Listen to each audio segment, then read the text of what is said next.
Okay, welcome back to Dragon Ball Z Anime Review Part 14. Yeah, only at Part 14, I'm only on the third to last saga of the series. Now, you probably watch these videos like, wait, every single saga takes up one video. Except for 12, which I covered 4 sagas in that one. The reason for that? Because I watched over the course of a weekend when I was away. And I wanted to record it when I got back here. This one I'm covering roughly the third to last saga of the series, which is the 17th saga of the entire anime, which is the Fusion Saga, covering episodes 254 to 275. The arc adapts chapters 44 to 507. Yes, a 22 episode arc. Yes, second one in a row, 22 episodes. Look up the next two are actually not very long. And thanks to finish up this saga, I have roughly 16 episodes left to go for the entire series. Now, okay, because these sagas usually have new characters in it, a lot of the time, guess how many characters make their debut with this very saga? The answer is 2. Yes, 2. The first episode picks up exactly where the last one left off, where basically Boo's going nuts over a bit when Mr. Satan basically got injured, and he tells Mr. Satan take B and go, and then all of a sudden he's basically, because he's got holes on top of his head, he starts steaming, and all of a sudden this other Boo shows up. Yes, this is the evil Boo making his first appearance, and he looks almost nothing like Boo, aside from the fact that he wears the same exact outfit. Yeah, it's implied this is actually Boo's bad side. When Boo first sees this thing, he says, "Bad Boo." And then the next episode is like, "Who are you?" And he's like, "I'm Boo." And they fight briefly, and then it's like, okay, Majin, and of course the good Boo, is like, "I'm gonna turn you into chocolate." Which Bad Boo deflects it back at good Boo, and he turned to chocolate. And the first thing he does, as soon as he walks over to him, picks him up and eats him. I should point out the Bad Boo's parents, like clothing-wise, it's the same exact look as Good Boo, except he's thin and he's got gray skin. Thanks to absorbing Good Boo, he becomes muscular and his skin becomes pink. He is like this up until the start of the very next saga. And his attire is simply this. A pair of white, like, baggy-ish pants with the belt buckle of M. Same pants that Good Boo wore, and pointy shoes.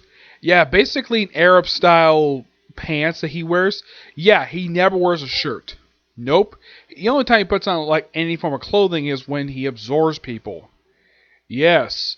And this guy, like, first thing he does before he eats Good Boo, he goes and kills the 2 hunters. Like, kills one hunter, one who actually shot Mr. Satan. Kills him really easily, and then he kills the other guy by going inside of it and making him blow himself up. By the way, he does this twice, where he goes inside someone's body, and then, of course, they try to kill him. But the second time it actually fails. Then he actually was like, okay, I have, as was mentioned in the previous saga, that Goku mentioned he's going to have a fighter for Majin to fight. Apparently Majin Buu knows nothing about the passage of time. He is that stupid. I am not kidding about this. And, oh yeah, and here's the thing. Everybody's been transported up to the lookout. Like, pretty much most of the Z fighters, along with their family, been there. Up there, basically. These people are up there, up in the lookout, aside from who were there after Goku left. Basically, before everybody up there, like, basically at the time, it was just Goku, Piccolo, Trunks, Gohan. It was just these 4. And then later on, they added Krillin, Yamcha, Bulma, Chi-Chi, Gohan's future wife Videl, Ox King, Oolong, and Puar. Yep, 8 people. Yep. And they're still there. Videl is still wearing the same exact attire with a shirt that says "Fight" on it. Yeah. And, of course, somehow Majin Buu finds the lookouts. How in the world he manages to find this place? I'm like, does he have the power to detect detect energy? Yeah, this is something I think that in the case of Majin Buu, the evil Buu, it's never stated, it's implied he does, but it's never stated of exactly if that's the reason why he just happened to find this place. And he's by far the first villain in the series to come to Lookout in the entire franchise. No villain has ever found this place. Not even Cell. Cell never found this place at all. So, yeah. Like, okay, and Piccolo's like, okay, give me 1 hour and I'll get the fires for you. And he's like, what's an hour? And of course, he just brings out a hourglass with sand in it, green sand. And of course, Fidel tells him, please wait. And of course, Piccolo points out, though, she's Mr. Satan's daughter. And Bad Boo is like, I agree. She has his stench. And of course, he just sits there on his knees, staring at the thing for a whole, like... And then, of course, once, of course, he's distracted by the hourglass, Piccolo just somehow gets really quickly behind Krillin and says, hey, Krillin, go wake up Trunks and Goten and get him to Hyperbolic Time Chamber quickly as possible. Like, okay. And it takes a little while. Eventually, Krillin does get Trunks and Goten to the chamber. Now, the thing with this particular saga, before I continue, you can kind of categorize this saga as three different stories. You have Majin Buu versus Gotenks, round 2. You have Majin Buu versus, like, 4 of the characters. Like, he fights Gohan this saga, he fights Goku briefly, Vegito, and of course, to finish up the saga, is inside Buu, which I'll get to that. So basically, he probably been staring probably about 5 minutes. Chi-Chi, stupid woman she is, walks up to Buu, smacks him, and basically is like, how dare you kill my son? And she's like, you like chickens? Transforms her into an egg, and then just smashes the egg, killing Chi-Chi. Yes, kills Chi-Chi, which makes the first time this character's ever died in the series. Yep. And then she goes back looking at it. It's like nothing happened. Now, everybody's shocked to hear this. The fact that Chi-Chi's been killed. And they don't really confront Buu over it. Of course, and then the Trunks and Goten just train the Hyperbolic Time Chamber. They're there in the chamber for, well, I mean, outside it's only been about 30 minutes. I think they probably have been there for at least a couple weeks at most inside of the damn place. Mm-hmm. And Buu basically is fed up with waiting. After 30 minutes, he destroys the hourglass. It's like, okay, I'll take you to him. Piccolo just wanders about. Takes him exactly like about 5 minutes, like a little while, like going up and then going down. And then he telepathically contacts him, says like, I'm getting fed up with this. Please take me to my opponent. And he's like, okay. And then of course Piccolo telepathically contacts Trunks. Trunks, I'm going to be there in exactly 1 minute. Please prepare to start fighting Buu. And he leads Buu into the Hyperbolic Time Chamber, which makes him the first and only villain in the series who ever come into this room. Vegeta doesn't count because he's not a villain anymore. Yeah. And they begin their fight. Well, first they fuse, and they fight for a pretty good period of time. They use like Ghost, the Kamikaze Ghost. At one point, Buu gets bored and somehow just magically gets a soda. This, of course, is not like soda like this. No, he basically pulls out like an old 50s style soda with this glass. I'm like, where the heck did he get that damn thing? I'm like, oh, wait. He can make it basically out of nothing thanks to his magic from his antenna. Yep, and then basically they fight for a pretty good period of time. And then at one point, Piccolo decides to destroy the door at the Hyperbolic Time Chamber.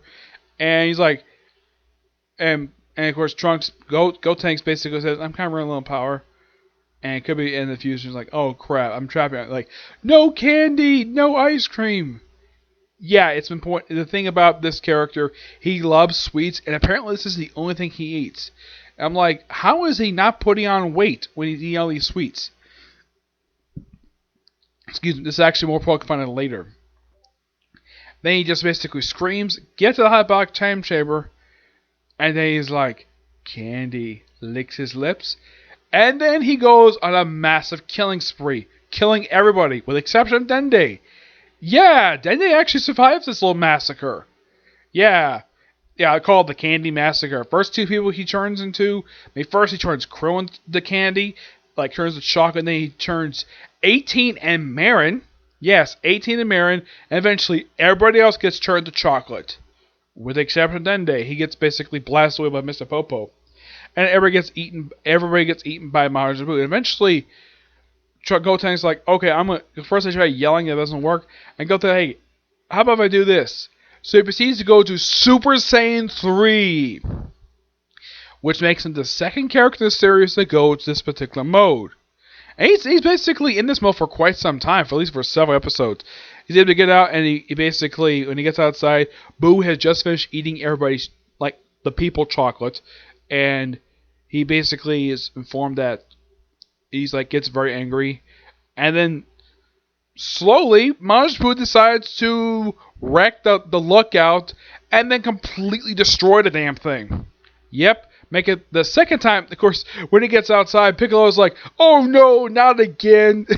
Which referencing the Garlic Jr. saga, which is actually quite something. We reference a saga that essentially is a filler that was never brought up after a saga. And of course, oh no, not again. Yeah, because during that saga, the lookout was wrecked.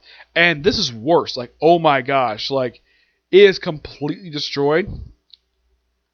Though one begs the question, and of course, prior to Boo going inside, like before he gets lookout, he proceeds to massacre the entire human race. Kills everybody except for Tien, Chaozu, and Mr. Satan. These three are the only people not hit by his extinction attack. Now in the case of Chaozu and Tien, because they dodged it, Mr. Satan because it wasn't directed at him. Yeah, and of course Piccolo says, while you're waiting, just kill the rest of the population. Yeah, that was a stupid thing for you to say, Piccolo. And he proceeds to massacre the remaining population in less than a minute. Yeah. So, of course, Tien, this is actually his first appearance in these set of episodes because this is also his first appearance post-time skip, and wow, it's like he wears a completely different attire. Like, he apparently decided not to participate in the World Martial Arts Tournament, despite the fact he is a previous champion. He chose not to participate. The reasoning for it is never actually explained. Like, why in the world would you participate, Tien? This is basically visiting your glory days. Nope, but just pass up and do nothing into this very saga. Chaozu does nothing in saga. He appears briefly in a brief cameo, and that's it. He doesn't appear anything else in this particular saga. I think he appears briefly in the next saga, but that's it for him. And then after a while, basically, of fighting him, of course, they get to the area. They continue fighting for quite some time. Of course, Gohan eventually finished up his training and is eventually transferred to Earth. And then basically Gotenks basically runs out of energy. He defuses. And then basically, like, Piccolo senses first, like, yes, he's back. And of course, I love this. Gohan comes in. His entrance music is the title card music, which I thought was so awesome that Funimation gave him that music. And then he proceeds to, like, okay, everyone knows he's got a lot more powerful things to unlock his sleep power. And then it's like, Piccolo's like, why are you trying to fight Majin Buu for? Wait till we get the fusion. Like, don't worry about that. And he proceeds to wipe the floor with him for quite some time. And then Buu just blows himself up. Don't worry, he comes back. Yeah, this is actually the second time. The first time he's destroyed. Yeah, they do like a little cleanup crew, like killing everybody, like destroying like the remains of Buu, which he's able to reform from that. And then eventually he's like, okay, I'm gonna like. And then they apparently take time to find Dende and Mr. Satan. Not much of a problem. And Mr. Satan is informed about what happened with Videl. He is shocked to hear it. Of course, Gohan, like the first people he think of when all the people were killed was his mother and Videl. Well, that makes sense, but yeah, in the case of Videl, that does make sense too because he's in love with her. Yep. Despite the fact on screen these two have never confessed their feelings for each other. And yet later on these two get married and have a kid. And yet, that's kind of the strange thing about Gohan and Videl. These two have never told each other, like from the episodes I remember seeing, these two have never told each other how they felt about each other. And yet these two get married after the saga wraps up. Yep, that was actually revealed in the piece of Saga, which I'll get to more of that in a later video. He fights like a prototype. Well, after he fights, of course, Boo comes back, and then Boo proceeds to do something very sneaky. He takes, and of course, Gotenks like, hey, Gotenks, come, like, of course, Trunks and Goten reform the Gotenks, and then Majin was like, yeah, now's the time. And then he proceeds to absorb both Gotenks and Piccolo. And then Majin gets more powerful and proceeds to wipe the floor with Gohan.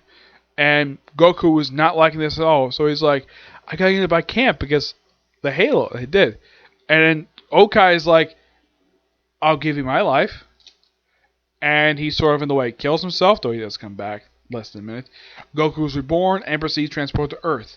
He goes straight to Super Saiyan 3 right away, but here's the thing, while he's alive, apparently Super Saiyan 3 can't last for a long period of time when he's alive. I'm like, that's interesting. And yet, for Super Saiyan 3, when it comes to Gotenks, he's able to survive for several episodes in that particular mode. And they fight for a pretty good period of time. Of course, before he left, he got basically the Paragon Earrings, which basically is going to debut his fusion. And, of course, Okai is like basically the fusion that Goten and Trunks do, is like child's play. And then meanwhile, in other world, Vegeta has got his body back. Yep. And he's been given, it's not stated, but he's probably been given a 24-hour pass. And he's brought to Earth by Babidi, Roshi's sister. Yeah, Roshi was actually the look he got killed by Majin Buu. Which makes it, for Roshi, the second time he's died in the series. For Krillin, it's the third. Yamcha was the second time. Yeah. And everybody else is mostly like first time. Yeah, Bulma had never been killed off the series before, and yet she's been killed off. Videl had just made her debut, and she gets killed off. Don't worry, they appear briefly later, which I'll get to that. And then, of course, Goku sees Vegeta and put these earrings. Oh yeah, the thing is sort of permanent. It really isn't. They put it on and they fuse. Bam! And they form Vegito. Yep, the second new character who makes a debut in this very saga. And that's the last new character introduced. And for quite a while, Vegito basically wipes the floor with Majin Buu. And then Majin was like, screw that, I'm going to absorb you. And brings him inside his own body. And then once he lets the barrier down, they apparently defuse. Yeah, this is later. Now, in case you're wondering, did the series at this point ever bother to explain this? Like, if they're supposed to be permanently fused, why did they defuse when they got inside Majin Buu? There actually was an explanation for this later. Yeah, this was never explained in the series. It wasn't explained until the Future Trunks saga. All it was Goku Black. In Dragon Ball Super, where it was revealed the reason why that their fusion lasts very long, why it wasn't permanent. The reason it was because they're not Supreme Kais. They're not designated Kais. So, yeah, that's why the fusion is not permanent. Also, prior to this, Kai and Supreme Kai and Gabito merge into one. And they stay like this the rest of the series. And the plot point of them basically when they eventually unfuse, yeah, that's not resolved until the Universe 6 tournament arc. Yeah, the third official arc of the Dragon Ball Super anime. So he's basically fused for a short period of time, like about a year at most. Though I thought this was quite strange though. If you watch the series GT, he's still fused. And yet in Super, he got defused thanks to a wish from the Dragon Balls, of the Namekian Dragon Balls. Which kind of basically states that GT is not canon, which I will eventually cover GT when I get to it. But I won't cover it after this series. No, it'll be a different series I'll cover after. I'll reveal that when I finish up Peace World. Yep. So, they get inside Majin Buu. And the reason why they're there to rescue Trunks. Basically, Vegeta and Goku were to rescue their sons, Piccolo. Yep. And they proceed to look around. And then they get thrown in the stomach. And Goku nearly gets burned. And Vegeta points out to them, man, this is meant eating meat? Oh yeah, it's also pointed out about Goku's, like, very, very bad eating habits. Vegeta, you do know that you do eat the same way too. Yeah, he also stuffs his face with food. And yeah, he thinks that Goku is the only one who does it, but yet Vegeta does the same thing, which honestly makes no goddamn sense at all. Like, Vegeta, you know you're a hypocrite, right? You do the same thing. Yeah.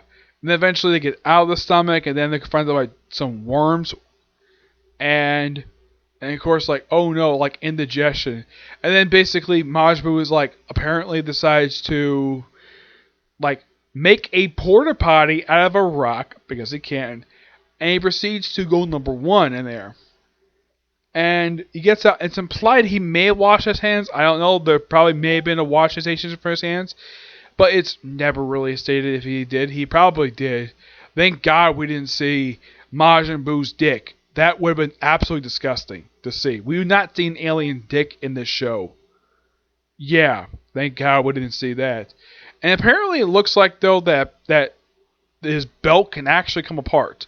Yeah, this is the first and only time you see that in this series. And eventually they decide to fly to his head. That's what they think where everybody else is. And they look around because the only place they haven't looked yet. They're there for quite a time and they come across these pods, which contain Goten, Trunks, Piccolo, and Gohan. And then they look around for a while and then they come across Original Boo. Yep, Original Boo. And apparently, after freeing the other people from the pods, and this is when Majin finally notices that Goku and Vegeta have not been absorbed by his body. So, he goes inside of his own head. And he fights Goku and Vegeta for quite some time, and eventually, yeah. And the saga pretty much ends with Vegeta and Goku nearly get absorbed by Majin Buu. Yeah, so they pretty much unhooked Piccolo and Trunks, Gohan, and Goten. Yeah, those four have been hooked. As in the case of Majin Buu, I won't reveal that until I talk about the Kid Buu saga. Yeah, this overall is a really damn good saga, and I'm already like one episode into the next saga. I won't spoil what happens to the start of our next saga, but yeah, this was the way the saga ended. Like, oh my gosh, it was probably one of the most drastic cliffhangers I've seen for the series. This was even more drastic than the end of the Imperfect saga when Android 17 got merged with when he got absorbed by Cell. That was shocking, but this was a lot more shocking than that. Yeah, so that's it for this particular review. I don't have any more videos planned for today. Now, in the case of the Kid Buu saga, I don't think this one will take me very long because there's only 2 episodes. So, expect to review that probably tonight. Yes. And if I get time, I'll probably cover the Peace of World saga. So, I'll probably finish the series probably either today or tomorrow. And when I talk about Peace of World, I will discuss basically, I will reveal what series and do as replacement for this one. Of course, I'm still doing other anime, but oh yeah, I'm still gonna do Claymore, but that's going to be like a side thing, basically, along with another series. Yeah, I'll be watching that, and then start watching another series. Of course, while I'm watching, I will do other series like I'm doing with doing this one. Like, I'll watch those other series I've been watching. Of course, last series I finished up was In Another World with my smartphone. Next one's going to be Claymore because I'm almost done with the manga, so I figured, though, why not watch the anime? Despite the fact the anime did not finish that with the manga.